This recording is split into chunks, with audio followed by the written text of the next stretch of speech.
Hello guys, welcome to my channel chemistry knowledge. आज मैं आपके साथ शेयर करने वाली हूँ BSc first year in organic chemistry के topic uncertainty principle of Heisenberg, जिसको हिंदी में बोलते हैं हाइजेनबर्ग का अनिश्चितता का सिद्धांत। इससे पहले वाली वीडियो में मैंने आपको डी ब्रॉगली रिलेशन बताया था, वो भी इसी यूनिट का टॉपिक था। ठीक है, तो आज मैं आपको बताऊंगी हाइजेनबर्ग का अनिश्चितता का सिद्धांत।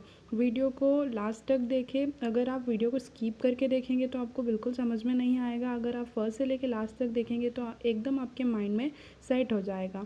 ठीक है, अगर ये वीडियो थोड़ी सी भी हेल्पफुल रहती है तो प्लीज़ वीडियो को लाइक करें, वीडियो को अपने फ्रेंड्स में शेयर करें और चैनल को सब्सक्राइब करें और बेल आइकन को प्रेस करें ताकि मेरे वीडियो का नोटिफिकेशन आपके पास सबसे पहले आ जाए।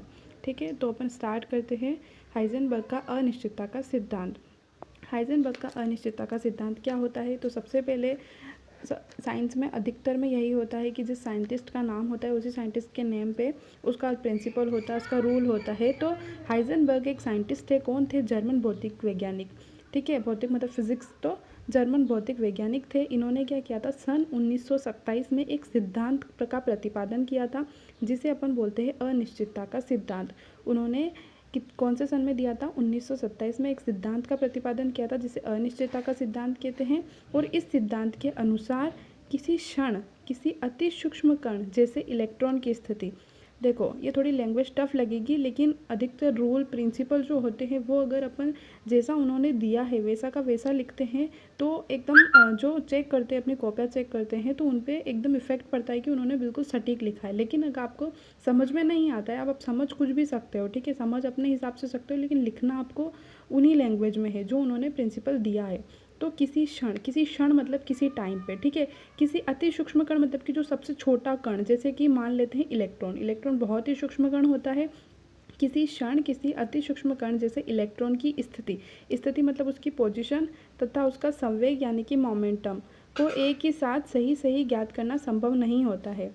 किसी क्षण किसी अति सूक्ष्म कण जैसे इलेक्ट्रॉन बहुत ही स्मॉल पार्टिकल होता है, बहुत ही छोटा पार्टिकल होता है। उसकी स्थिति यानी कि उसकी पोजीशन और संवेग, ये दोनों जो है अपन एक साथ डिटरमाइन नहीं कर सकते हैं। या तो पोजीशन का पता लगाया जा सकता है या फिर मोमेंटम का पता लगाया जा सकता है। यानी कि या तो एक टाइम पे स्थिति का पता लगाया जा सकता है या फिर संवेग का पता लगाया जा सकता है। दोनों ही एक टाइम पे एक साथ नहीं ज्ञात कर सकते हैं, या फिर अगर ज्ञात हो भी जाते हैं तो उनकी वैल्यू जो होती है वो सही नहीं आएगी। ठीक है, तो हाइजेनबर्ग ने स्पष्ट किया कि किसी कण की स्थिति में अनिश्चितता मतलब कि उसकी वैल्यू का गलत आना, ठीक है, डेल एक्स, तथा संवेग में अनिश्चितता यानी कि मोमेंटम में अनिश्चितता क्या है? Del P. इसका जो गुणनफल होता है वो स्थिर होता है या फिर ये किसके इक्वल होता है? h/4π के। ठीक है, इन दोनों का अनिश्चितता मतलब कि निश्चित नहीं होना, ठीक है।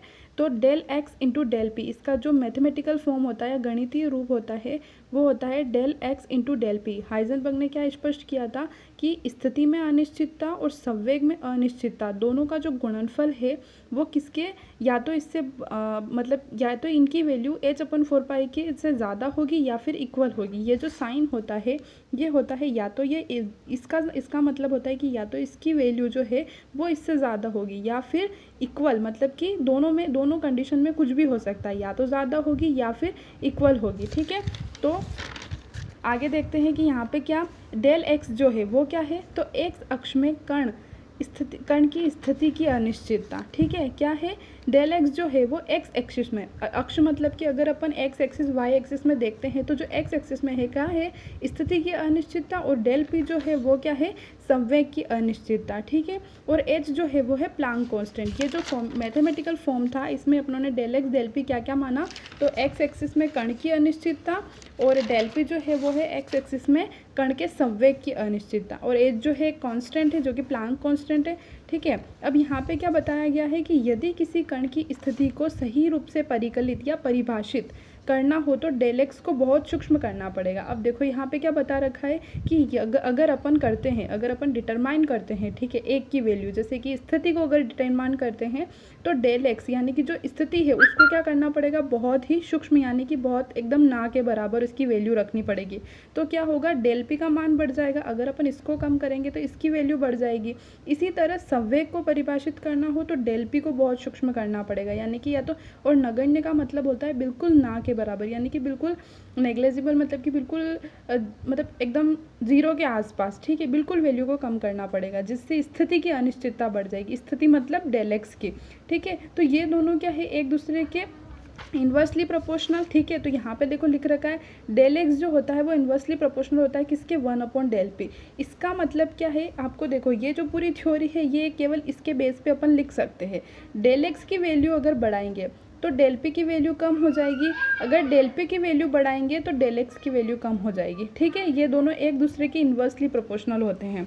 आया समझ में? इसमें कुछ भी नहीं है। मेन इसका जो प्रिंसिपल है वो बस ये बोलता है कि किसी भी अति सूक्ष्म कण, यानी कि जैसे इलेक्ट्रॉन, अगर इनका अपन स्थिति या संवेग का पता लगाते हैं तो वो दोनों एक साथ सही सही ज्ञात करना संभव नहीं है।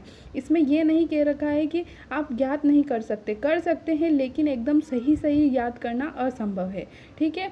तो ये जो है मेन प्रिंसिपल है हाइजेनबर्ग का, और यही उसने दिया था अनिश्चितता का सिद्धांत, ठीक है। बाकी ये मैथमेटिकल फॉर्म है, मैथमेटिकल फॉर्म भी बहुत इजी। इन दोनों का जो गुणनफल है वो इसके या तो इससे ज़्यादा होगा या फिर क्या होगा, इसके बराबर होगा, ठीक है। आपको इतना सा लिखना है, अगर ये आता है तो आप ये लिख सकते हैं, इसका स्क्रीनशॉट ले लीजिए।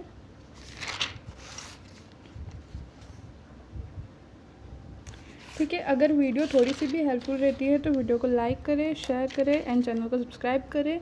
इससे अगला टॉपिक मैं आपको अगली वाली वीडियो में शेयर करूंगी, और भी कुछ टॉपिक अगर आप मुझे कमेंट सेक्शन में बताएंगे तो मैं वो वीडियो भी आपके लिए अपलोड कर दूंगी। Thank you.